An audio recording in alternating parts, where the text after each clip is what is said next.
Dear sir Hafeez student, आज हम start करते हैं नेक्स्ट लेक्चर यानी कि रिव्यू एक्सरसाइज 12 का जो है हमने 2 लेक्चर रिकॉर्ड कर दिए हैं। अब लेक्चर नंबर 3 के अंदर हम करेंगे, लास्ट लेक्चर है, फिर रिव्यू एक्सरसाइज कंप्लीट हो जाएगी। क्वेश्चन नंबर हम कर रहा हूँ इसके अंदर 5 और 6। तो बेटा बहुत इंपॉर्टेंट क्वेश्चन है, दोनों के दोनों आपने अच्छे तरीके से प्रिपेयर, अच्छे तरीके से सीखने हैं, प्रिपेयर करने हैं।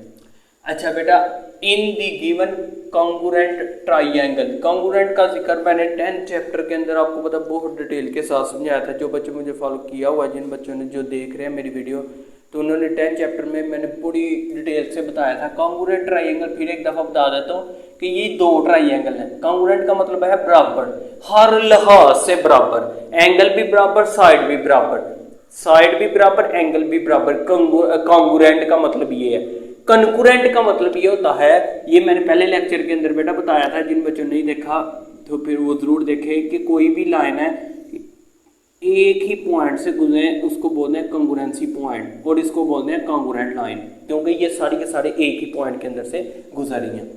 अच्छा, यहाँ पे बेटा हमने जिक्र इस चीज़ का नहीं, यहाँ पे हमने वैल्यू मालूम करनी है। In the given congruent triangles LMO और ये 2 ट्राइएंगल LNO, ठीक है। फाइंड द अननोन x और y, जो है अननोन अगर ना भी बताता, x और y नहीं मालूम करना, यहाँ पे हमने मालूम करना है x और m, ठीक है। ये क्वेश्चन है, यहाँ पे m लिखना है। तो अननोन क्योंकि यही है, 2 वेरिएबल दिए गए। तो पहले मैं करता हूँ, हमने बड़ी डिटेल से है कि हर लिहाज से बराबर है ना। तो फॉर एग्जाम्पल ये एक ट्राइएंगल है और एक ये है, जो ये वाली साइड है वो ये वाली साइड के बराबर है, नीचे वाली साइड नीचे के बराबर है, तो ये वाली सीधी सीधी बराबर है। तो ये हम ये यहाँ पे वैल्यू दिया, तो हम लिखते हैं LM जो है बेटा फिर किसके कॉन्ग्रुएंट होगी। लिखता हूँ मैं यहाँ पर मैयर LM, लाइन सेगमेंट डाल लेता हूँ, बराबर है किसके, मैयर LM बराबर है मैयर LN के, मैयर LM बराबर है LN के, ठीक है। तो यहाँ पर ये वाला फासला बराबर है इसके, तो यहाँ पर आ जाएगा जी LN लाइन सेगमेंट। LM की बेटा वैल्यू है जी 2x + 6, 2x + 6। और यहाँ पर जो है कॉन्ग्रुएंट बताया गया है, तो चाहे आप कॉन्ग्रुएंट भी लफ्ज़ यहाँ पे यूज़ कर सकते हैं। पहली दफ़ा यूज़ करते हैं, बाद में इक्वल डाल, तो यहाँ पर बेटा आ जाएगा जी 18।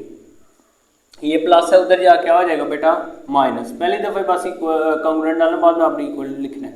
18 - 6, तो ये बेटा आ जाता है जी 12, और ये मल्टीप्लाई तो इधर आके आ जाएगा बेटा डिवाइड, तो 12/2 कटिंग करके हमारे पास आ रहा है जी 6। x का जवाब हमने मालूम करना है। इसी तरीके से ये जहाँ पर m पड़ा हुआ है वहाँ पे देख लें, ये वाली साइड जो है, ये जो साइड है, ये नीचे जो दी है ये इस साइड के बराबर है, यानी ये MO या OM, यहाँ पे लिखते हैं जी मैयर MO किसके बराबर है, मैयर MO कॉन्ग्रुएंट है किसके, मैयर ON के या NO, ON लिख लें या NO लिख लें। तो इसका जवाब है ये बराबर है जी m की, इसकी वैल्यू m है और इसकी वैल्यू क्या है 12, तो हमारे पास m की वैल्यू भी आ गई। इसी तरीके से बेटा ये भी क्वेश्चन बहुत ज़्यादा आसान है, इसको भी मैं जरा स्टेटमेंट इसकी पढ़ देता हूँ। CD जो है वो right bisector of the line segment है किसके ऊपर, AB के, AB के ऊपर CD राइट बाइसेक्टर है, यानी 90 के एंगल बना रहा है। इस वजह से तो आपने क्या करना है, फाइंड करना है इफ मैयर AB उसने दिया है, ये टोटल लाइन की वैल्यू उसने दी है, ये जो टोटल फॉर एग्जांपल ये A और ये B है ना, उसकी उसने दी है 6 सेंटीमीटर। पूछ रहा है कि हाफ है राइट बाइसेक्टर, मैंने आगे बताया था बाइसेक्टर का मतलब होता है 2 हिस्सों में तकसीम करना। एक लाइन सेगमेंट को बाइसेक्टर किया है, 2 इक्वल पार्ट्स में कर दिया है। तो पिछले लेक्चर मैंने डेफिनेशन के अंदर बड़ी डिटेल से बताया था। तो अब आपको हमें पता है कि ये दोनों आपस में बराबर, लेकिन वो पूछ रहा है मैयर AL की वैल्यू क्या है, मैयर LB की क्या। वैसे भी हमें ज़बानी भी पता है, अगर ये टोटल 6 है तो आधी इसकी आधी इसकी है। हम करके देखते हैं। ये सबसे पहले आपने पूरी वही लाइन लिख लेनी है जो ऊपर लिखी है आंसर के अंदर भी, CD इज राइट, ताकि उसको बता देना बाइसेक्टर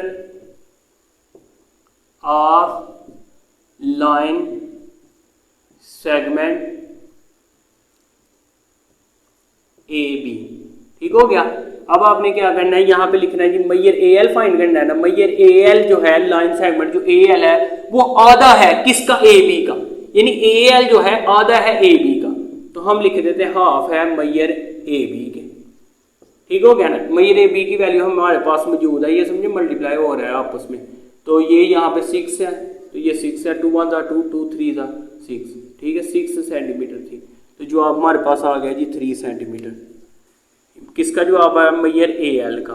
तो मैयर बी एल का भी यही होगा, क्योंकि ये आपस में दोनों बराबर है। ये साइड शो भी कर रही है, इसका मतलब है ये बराबर है। ये जो लाइन आप मैंने लगाई ना कॉमा नजर आ रही है, इसका मतलब है बराबर है, जो यहाँ पर भी थी। तो ये भी शो कर रहा है। तो हम यहाँ पे लिख सकते हैं जी मैयर जो ए एल है, मैयर ए एल जो है बेटा, ये ए एल जो बराबर है एल बी के। तो मैं यहाँ पे लिखता हूँ मैयर एल बी।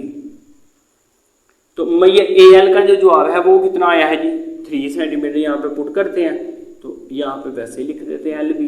तो ये देखें हमारे पास ये भी आ गया। अब जो दूसरा क्वेश्चन है वो उससे भी ज़्यादा आसान है। यहाँ पे लिखा हुआ है अगर एम बी डी की वैल्यू है 4 सेंटीमीटर, यहाँ पर यह है जी 4 सेंटीमीटर, तो ये फासला कितना होगा? आपको पता है क्या होगा?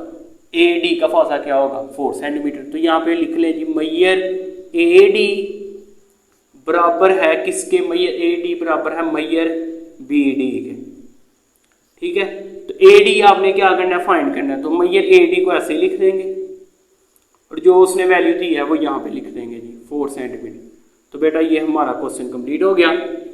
ये भी हमारी पूरी की पूरी रिव्यू एक्सरसाइज कंप्लीट हो गई है। तो बेटा किसी किस्म की कोई प्रॉब्लम मुझे कमेंट्स में ज़रूर बताएं, और इंशाल्लाह मैं सारी की सारी रिव्यू एक्सरसाइज भी करूंगा और एक एक क्वेश्चन ये इंशाल्लाह इसी चैनल के ऊपर करूंगा। तो इस वजह से आप इस चैनल को लाइक सब्सक्राइब शेयर ज़रूर करें। तो हमें याद रखें। अल्लाह हाफिज़।